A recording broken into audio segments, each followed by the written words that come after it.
नमस्कार शेतकरी मित्रांनो, आता आपल्या हळदीचा मागचा आपण व्हिडिओ टाकला, त्यामध्ये विद्राव्य खत वगैरे आपण जे आहे याला दिलं होतं, नक्की तो बघा नसेल बघितला तर मित्रांनो. आता जो आहे आता आपण या व्हिडिओमध्ये जे मित्रांनो जी आपण फवारणी करणार आहे ते औषध तुम्हाला मी दाखवणार आहे, आणि ही फवारणी मित्रांनो अमृत पॅटर्न पद्धतीने जी आहे ही राहणार आहे. ठीक आहे. तर मित्रांनो बघा, आपला सगळ्यात जो हळद पिकावर जो सगळ्यात जास्त घातक रोग आहे किंवा जो जास्त त्याचा जो प्रभाव होतो तो म्हणजे मित्रांनो करपा.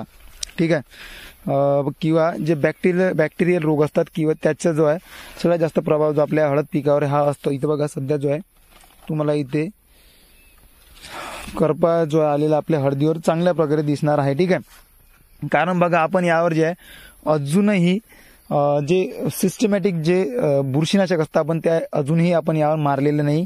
जवळपास 150 दिवस जे आहे 150 दिवस आहे हळद पिकाला होऊन गेले तरीही, कारण आपण जे आहे जास्त जे कॉन्टॅक्ट जे फंगीसाइड्स आहे त्याच्यावर आपण भर देतो. कारण आपल्या हळद पिकाला आपल्याला जास्त खर्च करायची जी आहे ही आपण त्याला सवय पाळायची आपल्याला नाही. ठीक आहे. इतकंच बोलायचं आहे की बघा, जितके स्वस्त आपण बुरशीनाशक मारू तितकंच जे आपलं हळद पीक आपल्या कंट्रोलमध्ये राहणार आहे. ते विषय इतकाच आहे की आपण यावर जे रेग्युलर आपण यावर फवारणी घेतली नाही, 1-2 फवारणी आपल्या मधातल्या वेळेवर झाल्या नाही, त्यामुळे थोडाफार जे आहे आपल्याला यावर करपा दिसत आहे. आणि तर आता आपण अमृत पॅटर्न पद्धतीने औषध कोणते घेणार तुम्हाला मी सांगतो. ठीक आहे. जे प्रॉपर आपल्याला औषध घ्यायचं आहे ते म्हणजे इमिडाक्लोप्रिड. कारण आपल्याला जे आहे 17.8% आपण घेतलं यावर.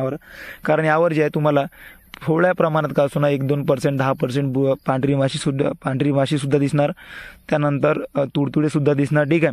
त्यासाठी जे आपल्याला सोबतच थ्रिप्ससाठी आपल्याला जे इथे फिप्रोनिल 5% SC फॉर्म जी आपण कपाशीवर फवारणी घेतो अमृत पॅटर्न पद्धतीने, तेच फवारणी आपण जवळपास आपल्याला इथे घ्यायचे आहे. थोड्या प्रमाणात जे आहे कंदमाशी वगैरे जो एक प्रादुर्भाव असतो तो सुद्धा जे त्यासाठी सुद्धा आपण जे इथे ॲसिपेट तुम्ही घेऊ शकता. ठीक आहे. जर असेल तर आपल्या पिकावरच्या जास्त तुम्हाला कंदमाशी दिसणार नाही, कारण आपण यावर जास्त घातक औषध तुम्हाला मी पुन्हा ते सांगतो की जास्त घातक जसे की गॅस पॉयझन वगैरे झाले आपण ते आपण यावर वापरत नाही. त्यामुळे ज्या कंदमाशीचा प्रादुर्भाव आपल्या हळदीवर जितका पाहिजे तितका आहे नाही. ठीक आहे. तुम्हाला एकदम दिसणारच नाही की एकदम कंदमाशी आहे म्हणून. तर त्यासाठी थोड्याफार प्रमाणात आपल्याला प्रिव्हेंटिव्हमध्ये आपण पुन्हा ॲसिपेट घेऊ शकतो. त्यानंतर आपल्याला जे थोडं 627-0 सुद्धा घ्यायचं आहे. हे बघू शकता तुम्ही, जे हे सुद्धा खत तुम्हाला इथे घ्यायचं आहे. तर हे झालं विषय. त्यानंतर घरी माझ्या जे इसाबियन उरलं होतं आपल्यात, हे सुद्धा आपण घरचं घेत आहे. त्यानंतर अजून मेन औषध आपल्याला ते घ्यायचं ते म्हणजे करप्यासाठी.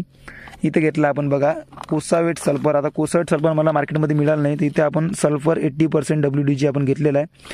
नक्की जे आहे हे कॉन्टॅक्ट फंगीसाइड जे आहे हे काम करणार आहे आणि याचे रिझल्ट जे आहे खूपच सुंदर आहे. ठीक आहे. हे याच्यापेक्षा जे कोसावेट सल्फर म्हणून येते ते बॉक्समध्ये पृष्ठाच्या, त्याचे रिझल्ट्स तर खूपच चांगले आहे याच्यापेक्षा. पण आपल्याला घ्यायचं काय नेमकं तेच कोसावेट सल्फर 80% WDG हे जे आहे कॉन्टॅक्ट फंगीसाइड असल्यामुळे आणि जे सल्फर यामध्ये घटक आहे त्यामुळे जे आहे थोडी ग्रीनरी थोडी काय चांगलीच ग्रीनरी तुमच्या हळद पिकावर येऊन जाणार. आणि जे हे जे आहे करपा वगैरे हे सुद्धा जे आहे चांगल्या प्रकारे कव्हर होऊन जाणार. ठीक आहे.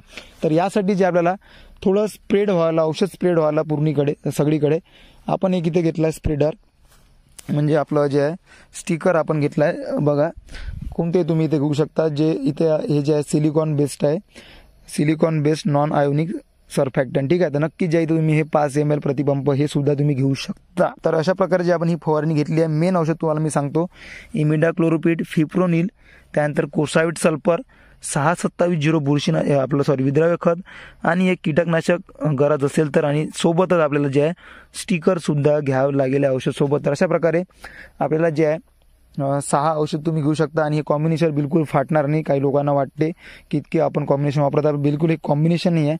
फक्त जे आहे हे स्पेशल औषध आहे. जर तुम्ही डायरेक्ट तुम्ही गॅस पॉयझन मारलं तर तुमचं तिथे 3ही प्रकारे तुमच्या सगळ्या प्रकारे जे कव्हर होऊन जाणार.